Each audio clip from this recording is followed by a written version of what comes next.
जय हिंद साथियों। दोस्तों, पब्लिक कैरियर यूट्यूब चैनल की तरफ से मैं विनोद एक बार फिर से आप लोगों का मोस्ट वेलकम करता हूं।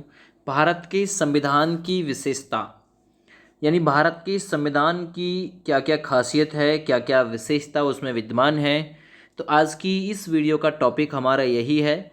और जैसे क्वेश्चन आपके एग्ज़ाम में आते हैं मल्टीपल चॉइस क्वेश्चन टाइप में, यानी बहुविकल्पी टाइप, ऐसे ही सवाल आज की वीडियो के जरिए आप लोगों को कवर कराए जाएंगे। तो आप लोगों को ये वीडियो लास्ट तक देखना है। वीडियो पसंद आए लाइक करना है, शेयर करना है और एक प्यारा सा कमेंट आप लोगों को ज़रूर छोड़ देना है, जिससे कि पता लगे कि भाई कौन कौन लोग हमारे साथ में जुड़े हुए हैं। सबसे पहले मैं भारत के संविधान की बात कर लेता हूँ। भारत के संविधान बनाने के लिए सबसे पहले संविधान सभा का जो गठन किया गया था 9 दिसंबर 1946 को किया गया था। और संविधान की पहली बैठक 9 दिसंबर 1946 को दिल्ली में स्थित कौशल चैम्बर पुस्तकालय या फिर भवन में हुई थी। इसकी जो उद्घाटन अधिवेशन की अध्यक्षता थी वो सबसे बुजुर्ग सदस्य थे सच्चिदानंद सिन्हा जी। कार्यवाहक थे, 2 दिन के लिए अध्यक्ष रहे थे, है ना, अस्थायी तौर पे। और जब इसकी दोबारा से 11 दिसंबर 1946 को संविधान की दूसरी बैठक हुई, उस दिन जो अध्यक्ष बनाया गया था डॉक्टर राजेंद्र प्रसाद को बनाया गया था। और संविधान सभा के समक्ष उद्देश्य प्रस्ताव पेश किया गया था। वो पेश किया गया था 13 दिसंबर 1946 को। वो पेश किया गया था पंडित नेहरू जी के द्वारा, है ना। तो आप लोगों से पूछ सकता है संविधान सभा के समक्ष उद्देश्य प्रस्ताव किसने पेश किया, तो वो पेश किया था पंडित नेहरू जी ने। अच्छा, ये जो उद्देश्य प्रस्ताव इन्होंने पेश किया था 13 दिसंबर 1946 को, इसे जो मंजूरी दी गई थी वो कब दी गई थी, तो याद रखना इसे मंजूरी दी गई थी 22 जनवरी 1947 को। इसे पारित किया गया था उद्देश्य प्रस्ताव को, और इसी के अकॉर्डिंग जो उद्देशिकाएं आपकी प्रस्तावनाएं वो तैयार की गई थी। तो यहाँ से ये इंपॉर्टेंट थोड़ी सी जानकारी थी। दूसरी चीज़ पूछ सकता है कि भारत के संविधान को बनने में कितना समय लगा, तो भारत के संविधान को बनने में 2 वर्ष 11 माह और 18 दिन का समय लगा, याद रखना। अच्छा, ये पूछ सकता है कि संविधान का जो प्रारूप तैयार किया गया था उस पर कुल कितने दिन बहस हुई थी, तो 114 दिन बहस चली थी कुल मिला के। ये खासियत है भारत के संविधान की। और जो भारत का संविधान था इस पे कुल जो धन व्यय किया गया था वो किया गया था 63,96,729 रुपया उस समय व्यय किया गया था। आपसे पूछ सकता है भारत के संविधान को संविधान सभा ने कब अंगीकार किया, कब स्वीकार किया, ये किया था 26 नवंबर 1949 को। 26 नवंबर 1949 को। इसलिए प्रत्येक वर्ष 26 नवंबर को विधि दिवस या संविधान दिवस मनाया जाता है। भारत का जो संविधान लागू हुआ था वो लागू हुआ था 26 जनवरी 1950 को। और 26 जनवरी को प्रत्येक वर्ष हम गणतंत्र के रूप में मनाते हैं। ये गणतंत्र जो होता है इसका मतलब होता है जहाँ पे जो सत्ता है वो जनता के हाथ में हो, अर्थात जो शासन का अध्यक्ष है वो वंशानुगत ना हो। गणतंत्र का मतलब ही ये होता है। जब भारत का संविधान बनाया गया था तो उस समय इसमें 22 भाग थे। 22 भाग थे, 395 मूल रूप से अनुच्छेद थे। 395 आज भी मूल रूप से अनुच्छेद वही है ना। तो 22 भाग थे, 395 अनुच्छेद थे और 8 इसमें अनुसूचियां थी जिस समय संविधान लागू किया गया था उस समय। और वर्तमान समय में 22 भाग, 465 से ज़्यादा अनुच्छेद और 12 अनुसूचियां इसमें शामिल हैं। ठीक है भाई, तो ये थोड़ी सी जानकारी थी। ये संविधान की, भारत की संविधान की कुछ विशेषता थी। और जैसे जैसे वीडियो आगे बढ़ेगी वैसे मैं आप लोगों को इससे रिलेटेड क्वेश्चन जो है वो कवर कराता रहूँगा। एक और क्वेश्चन पूछा जाता है, ये भारत के संविधान से ही रिलेटेड है। जो भारत के संविधान का जो प्रारूप तैयार किया गया था तो बेनेगल नरसिंह राव यानी कि BN राव ने ये संविधान का जो प्रारूप था वो तैयार किया गया था, है ना। और इस पर विचार विमर्श करने के लिए संविधान सभा के द्वारा 29 अगस्त 1947 ईस्वी को एक संकल्प पारित किया। और एक संकल्प पारित करके एक प्रारूप समिति का गठन किया था। और इस प्रारूप समिति का जो अध्यक्ष बनाया गया था वो भीमराव अंबेडकर को बनाया गया था। और ये जो प्रारूप समिति थी इसमें सदस्य संख्या कितनी थी? 7 थी, याद रखना। इनमें सदस्य संख्या 7 थी। भीमराव अंबेडकर इसके अध्यक्ष थे। और इसमें दूसरे कैंडिडेट थे N गोपाल स्वामी अयंगर। तीसरे कैंडिडेट थे अल्लादी कृष्ण स्वामी अयंगर। चौथे कैंडिडेट थे कन्हैया लाल मणिकलाल मुंशी। पांचवें कैंडिडेट थे सैयद मोहम्मद सादुल्ला। छठे कैंडिडेट थे N माधव राय, ठीक है ना।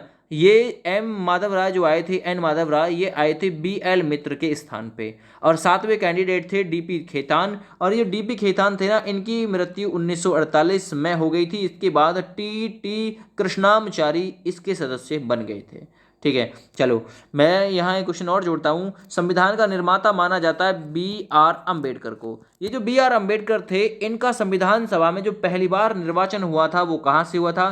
तो पहली बार पश्चिम बंगाल से इनका निर्वाचन हुआ था। लेकिन स्वतंत्रता के पश्चात इनका जो निर्वाचन हुआ था वो बॉम्बे से हुआ था। बॉम्बे से हुआ था। ये संविधान में थोड़ा सा मतलब जुड़ा हुआ प्रोसेस है, याद रखिएगा। चलिए मैं आगे बढ़ रहा हूँ। अब एमसीक्यू क्वेश्चन कवर करते हैं। सबसे पहला सवाल देखिए विशेषता से। सबसे पहला सवाल है, भारत का सबसे बड़ा लिखित संविधान है ना, भारत का सबसे बड़ा लिखित संविधान है। तो देखिए, विश्व का सबसे बड़ा लिखित एवं सर्वाधिक व्यापक संविधान किस देश का है? तो ये किस देश का है विश्व का सबसे बड़ा लिखित संविधान? तो याद रखिएगा, ये भारत का संविधान है। सबसे बड़ा लिखित संविधान, बी ऑप्शन बिल्कुल सही आंसर इस सवाल का रहेगा। दूसरे सवाल पे आएंगे, भारत का संविधान कैसा है? जो भारत का संविधान है वो कैसा है? कठोर है, लचीला है? ना ही कठोर ना ही लचीला है। तो इसके लिए सही आंसर हो जाएगा अंशतः है, यानी कि कुछ कठोर है, और अंशतः है यानी कि कुछ लचीला है। तो ऑप्शन डी बिल्कुल इस सवाल में राइट हो जाएगा। और ये यूपीपीसीएस एग्जाम 2013 में पूछा गया। आगे देखिए, भारत का संविधान किस प्रकार का है? भारत का संविधान है ना, तो अंशतः कठोर, अंशतः लचीला, यानी कि नम्य और अनम्य दोनों प्रकार का है ना। भारत का जो संविधान है वो नम्य भी है और अनम्य भी है, कठोर भी है और लचीला भी है। आगे आइए सवाल नंबर 4 पे, भारत के संविधान में भारत को माना जाता है। तो भारत के संविधान में भारत को क्या माना जाता है? तो भारत को राज्यों का यूनियन अर्थात राज्यों का एक संघ माना जाता है ना, राज्यों का एक संघ माना जाता है। ठीक है ना, तो ऑप्शन नंबर सी बिल्कुल इस सवाल के लिए सही हो जाएगा। आगे आइए सवाल नंबर 5, भारत एक धर्मनिरपेक्ष देश है। इस धर्मनिरपेक्षता का तात्पर्य क्या है? इस धर्मनिरपेक्षता का तात्पर्य क्या है, ये बताइए। देखिए, तो इसका मतलब होता है कि उसका राज्य स्तर पर कोई धर्म नहीं है, यानी राज्य का अपना कोई धर्म नहीं है और राज्य किसी एक धर्म को सपोर्ट नहीं करता। तो भारत एक धर्मनिरपेक्ष देश है, इसका मतलब है उसका जो है राज्य स्तर पर कोई धर्म नहीं है, सभी धर्म उसके लिए समान है। अगला देखिए, निम्नलिखित कथनों में से कौन सा सही है, ये बताइए। भारतीय संविधान अध्यक्षतात्मक है, क्या ये बात सही है?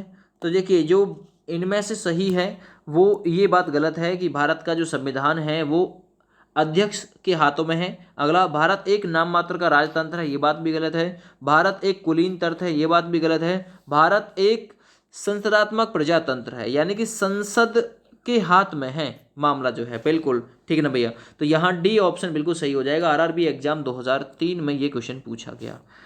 अगला देखिए नेक्स्ट क्वेश्चन, सवाल नंबर 7 देखिए, भारतीय संविधान के संबंध में कौन सा कथन सही है? कौन सा कथन सही है? यह एक मौलिक संविधान है, यह दूसरे देशों के संविधान से प्रभावित है। तो यही बात सही है कि जो भारत का संविधान है ना वो दूसरे देशों के संविधान से प्रभावित है। भाई कहीं से कुछ लिया है, कहीं से कुछ लिया है ना, तो इसलिए प्रभावित है भारत का संविधान दूसरे देशों के संविधान से।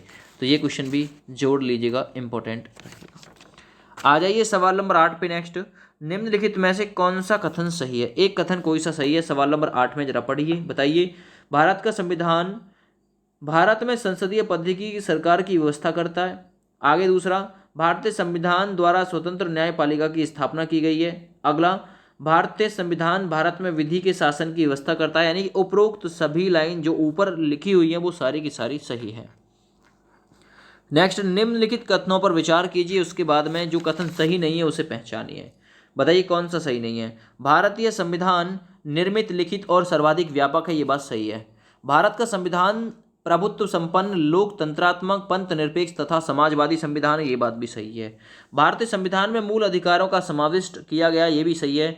तो कौन सा गलत है? फिर डी नंबर ही गलत है। संविधान के प्रवर्तन के समय से ही संविधान में मूल कर्तव्य शामिल थे, नहीं, ये मूल कर्तव्य शामिल नहीं थे, जोड़े गए थे।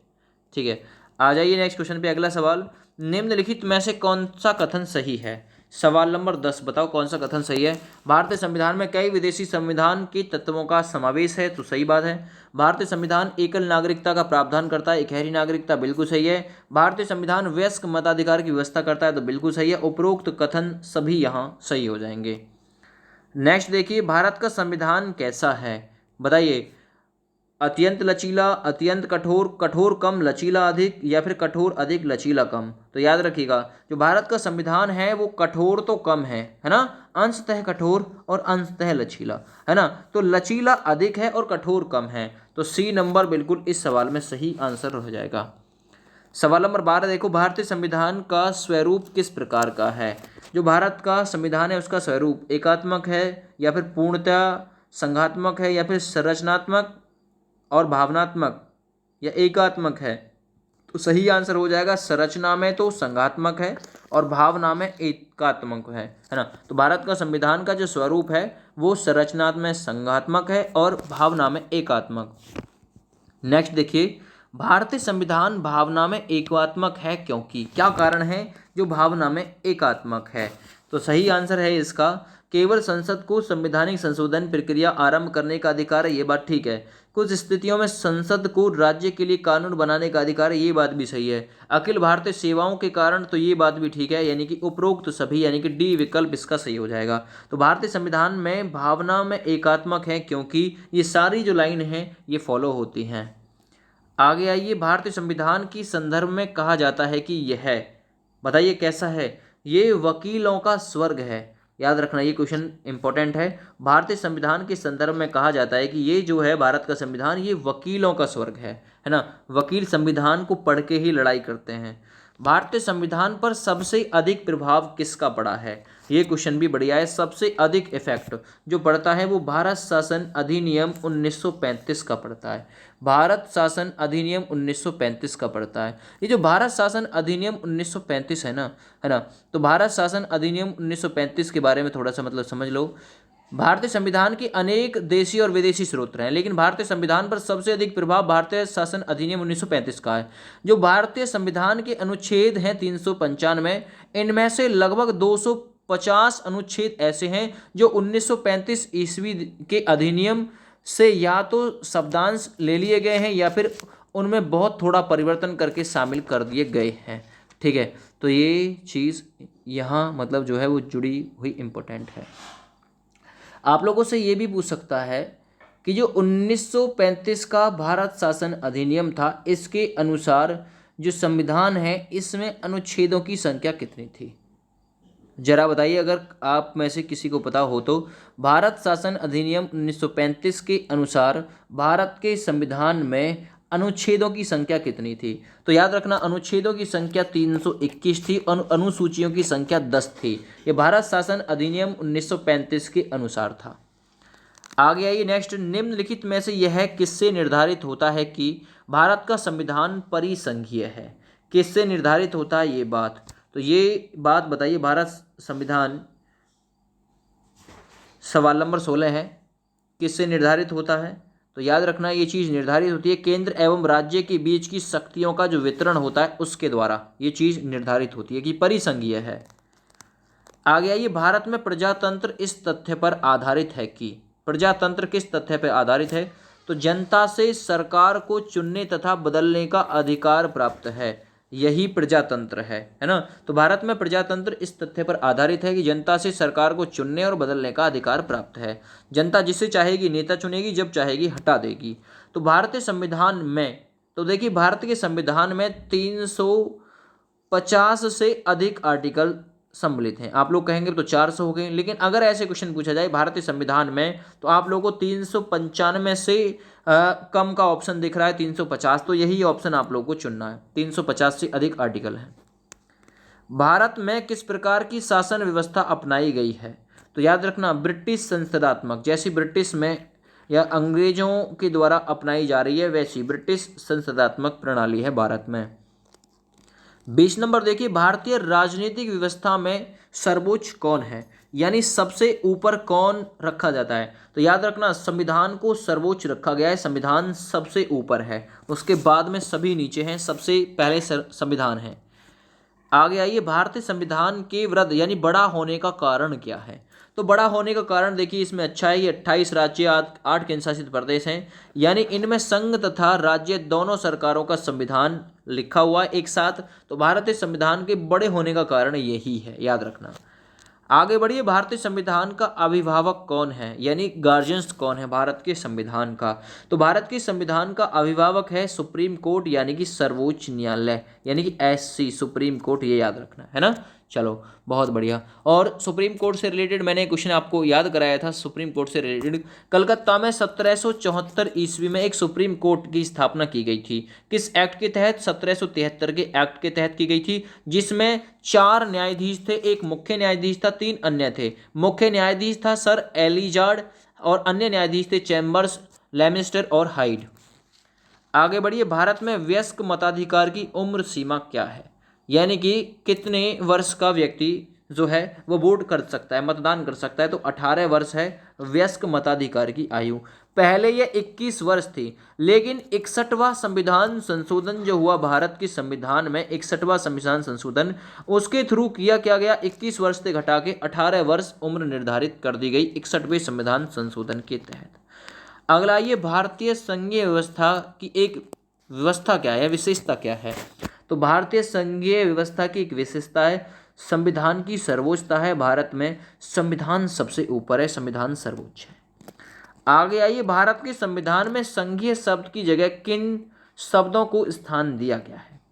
तो याद रखिएगा, भारत के संविधान में संघीय शब्द है ना, जिसे बोला गया है राज्यों का संघ, है ना, यूनियन ऑफ स्टेट्स। आगे आइए, भारत के संविधान में कितनी अनुसूचियां हैं। तो कितनी अनुसूचियां हैं? 12 है, लेकिन पहले कितनी थी? 8। लेकिन ये सूची पूछ रहा है, संवर्ती सूची, है ना, इस प्रकार से, है ना, राज्य सूची, केंद्र सूची, 3 प्रकार की सूचियां हैं। तो कितने प्रकार की सूची है भारत के संविधान में? 3 प्रकार की। ऑप्शन यहाँ 26 नंबर के लिए सी बिल्कुल सही हो जाएगा, ठीक है। आगे आइए, सवाल नंबर 27, भारत का संविधान अपना प्राधिकार किससे प्राप्त करता है। तो जो अपना प्राधिकार प्राप्त करता है ना भारत का संविधान, वो भारत की जनता से प्राप्त करता है ना, भारत की जनता से प्राप्त करता है। तो इसे आप लोग याद रखिएगा। प्रस्तावना बहुत ही इंपॉर्टेंट है और पूछा जाता है प्रस्तावना किससे शुरू होती है। प्रस्तावना हम भारत के लोग से शुरू होती है, और जो पूरी प्रस्तावना है जिसे उद्देश्य का नाम देते हैं, प्रस्तावना में एक बार संशोधन हुआ था, 42वां संविधान संशोधन 1976 में, है ना। अच्छा, नेहरू जी के द्वारा उद्देश्य प्रस्ताव पेश किया गया था 13 दिसंबर 1946 को संविधान सभा के समक्ष, और जिसे पारित किया गया था 22 जनवरी 1947 को। जो प्रस्तावना शुरू होती है वो हम भारत के लोग से शुरू होती है ना। प्रस्तावना पूरी जो होती है मतलब वो किससे होती है, तो लास्ट में जो लाइन बोली गई है, दृढ़ संकल्प वाली लाइन बोली गई है, जैसे कि हम भारत के लोग भारत को एक संपूर्ण प्रभुत्व संपन्न समाजवादी पंथ निरपेक्ष लोकतंत्रात्मक गणराज्य बनाने के लिए तथा उसके समस्त नागरिकों को समाजवादी मतलब सामाजिक, आर्थिक और राजनीतिक न्याय, विचार, अभिव्यक्ति, विश्वास, धर्म की उपासना की स्वतंत्रता, प्रतिष्ठा और अवसर की समानता प्राप्त करने के लिए तथा उन सब में व्यक्ति की गरिमा और राष्ट्र की एकता और अखंडता सुनिश्चित करने वाली जो बंधुता है, इसे बढ़ाने के लिए दृढ़ संकल्प होकर अपनी इस संविधान सभा में आज तारीख 26 नवंबर 1949 को ऐदत द्वारा संविधान को अंगीकृत, अधिनियमित और आत्माप्रतित करते हैं। तो ये बात बोली गई है। तो भारत का संविधान जो प्राप्त करता है अपना प्राधिकार, वो जनता से प्राप्त करता है। भारत में वैध का मतलब वैलिड प्रभु सत्ता निहित है। किसमें? वैलिड प्रभु सत्ता निहित है। तो याद रखना, संविधान में ही निहित है वैलिड प्रभु सत्ता, याद रखना। सवाल नंबर 29 देखो, भारतीय संविधान की संरचना किस प्रकार की है। तो भारत के संविधान की संरचना कुछ एकात्मक है और कुछ कठोर है ना, याद रखना, है ना। जैसा एक नम्य और अनम्य वाली कंडीशन थी। जो आगे आइए, भारत के संविधान के अधीन निम्नलिखित कथनों में से कौन सा सही है, ये विचार कीजिए कौन सा सही है, जरा बताओ। संविधान सर्वोच्च है, ये लाइन बढ़िया है। संघ और राज्यों के बीच शक्तियों का स्पष्ट विभाजन है, तो ये लाइन भी ठीक है, स्पष्ट विभाजन है बिल्कुल। संविधान के संशोधनों के लिए विधित प्रक्रिया का अनुसरण करना होता है, ठीक ना, तो ये बात भी ठीक है, अनुसरण करना होता है। संघ की संसद तथा राज्य विधानसभा संप्रभु है, ये बात गलत है। मूल अधिकारों की परिधि को निर्धारित करने के लिए संविधान को उद्देशिका का अवलंबन नहीं किया जा सकता, तो ये बात भी गलत है। कौन कौन सी लाइन ठीक है? 1, 2, 3 लाइन सही है, ये ऑप्शन नंबर डी बिल्कुल सही है, 1, 2, 3। आगे जाइए 31, लिखित संविधान की अवधारणा सबसे पहले कहाँ इस देश ने जन्म लिया, कहाँ से ली गई थी लिखित संविधान की अवधारणा? तो इंपॉर्टेंट है, एमपीएससी एग्जाम 2006 में पूछा गया, फ्रांस में, है ना, फ्रांस की राजधानी पेरिस है और फ्रांस से ही लिखित संविधान की अवधारणा ली गई थी, याद रखो। अगला सवाल देखो 32 नंबर, ये जो यहाँ पे लिखा हुआ है अध्यक्षतात्मक, है ना, अध्यक्षतात्मक शासन का उदय सबसे पहले कहाँ पे हुआ? तो याद रखना ये हुआ था USA, United state of America, यानी संयुक्त राज्य अमेरिका में, है ना। चलो आगे बढ़ते हैं। निम्नलिखित में से कौन सा भारतीय संविधान का दर्शन नहीं है? तो भारतीय संविधान का दर्शन कौन सा नहीं है? कल्याणकारी राज्य बिल्कुल सही है, समाजवादी भी है, राजनीतिक समानता भी है, साम्यवादी राज्य नहीं है, ऑप्शन यहाँ डी बिल्कुल अलग हो जाएगा। आगे कथन पढ़िए, कथन पढ़ने के बाद में कथन है ए और आर, है ना, तो आप लोगों को बताना है, एक तो कथन है, दूसरा कारण है आर। भारतीय संविधान ये यहाँ पे लिखा हुआ है अर्धसंघात्मक है, अर्धसंघात्मक है भारतीय संविधान, कथन ये है। दूसरा कारण क्या है? भारतीय संविधान न तो संघात्मक है और न ही एकात्मक, तो इसलिए अर्धसंघात्मक है। तो यानी कि ये लाइन पहले ही सही हो जाएगी, ए और आर दोनों सही हैं, आर ए की सही से व्याख्या करता है। अगला देखिए, इनमें से कौन सा भारतीय संघीय व्यवस्था में एकात्मक तत्व है? एकात्मक तत्व कौन सा है? सवाल नंबर 35। शक्तियों का विकेंद्रीकरण नहीं है, राज्यपालों की नियुक्ति एकात्मक तत्व, जहां मतलब एक आदमी निर्णय ले ले, तो राज्यपालों की नियुक्ति कौन करता है? राष्ट्रपति, तो एकात्मक तत्व हुआ। राज्य में असमान प्रतिनिधित्व, ये भी एकात्मक तत्व हुआ। न्यायिक पुनर्वालोकन नहीं, है ना। अखिल भारतीय सेवाएं, तो ये भी हुआ, है ना, क्योंकि अखिल भारतीय सेवाओं की नियुक्ति जो करता है राष्ट्रपति करता है। द्विसदनात्मक व्यवस्थापिका नहीं, तो 2, 3 व 5 वाली जो बात है बिल्कुल सही है। तो 2, 3, 5 देखो ऑप्शन बी में बिल्कुल सही दे रखा है। आ गया ये सवाल नंबर 36, भारत में राजनीतिक व्यवस्था के मूल लक्षण क्या हैं? तो भारत में राजनीतिक व्यवस्था के मूल लक्षण कौन कौन से हैं? यह एक लोकतंत्रात्मक मतलब लोकतांत्रिक गणतंत्र है, बिल्कुल सही है। इसमें संसदात्मक रूप की सरकार है, बिल्कुल सही है। सर्वोच्च सत्ता भारत की जनता में नहीं, तो ये भी सही है। यह एक कृति शक्ति का प्रावधान करती है, तो ये बात इसमें गलत है। 1, 2 व 3 सही है, तो 1, 2 व 3 यानी कि बी ऑप्शन सही हो जाएगा। अगला सवाल करिए, निम्नलिखित में से कौन सी विशेषता भारतीय संघीय और अमेरिकी संघ दोनों में साझी है? तो दोनों में क्या है? एकल नागरिकता, दोहरी नागरिकता, है ना, या फिर संविधान की 3 सूचियां, या फिर संविधान की व्याख्या के लिए संघीय उच्चतम न्यायालय, तो ये बात ठीक है। तो कौन सी विशेषता भारतीय संघ और अमेरिकी संघ दोनों में साझा है? बिल्कुल, तो वो है आपका संविधान की व्याख्या के लिए संघीय उच्चतम न्यायालय। निम्नलिखित में से कौन सी भारतीय राज्य व्यवस्था में सर्वोच्च है? तो देखिए, राज्य व्यवस्था में सबसे ऊपर है भारत का संविधान। अगला देखिए, भारतीय संविधान का आप किस प्रकार से वर्णन करेंगे? तो देखिए, विश्व के सबसे विस्तृत संविधानों में एक, ऐसे लिखेंगे, है ना, भारतीय संविधान को आप। 40 नंबर क्वेश्चन, भारत का संविधान मान्यता प्रदान करता है। तो याद रखिए, भारत का जो संविधान धार्मिक एवं भाषाई अल्पसंख्यकों को मान्यता प्राप्त करता है। आरआरबी एग्जाम 2008 में ये क्वेश्चन पूछा गया। तो इस प्रकार से जो आपकी वीडियो है भारत के संविधान की विशेषता, ये लगभग कवर हो गया है ना। चलो, ये लगभग कवर हो गया, और इसके बारे में भाई मैंने आप लोगों को जो जानकारी है वो ज़्यादातर दे दी है, ठीक है। प्रत्येक दिन आप लोगों को शाम 8:30 बजे वीडियोज़ दी जा रही है संविधान से रिलेटेड। फिलहाल जय हिंद, वंदे मातरम।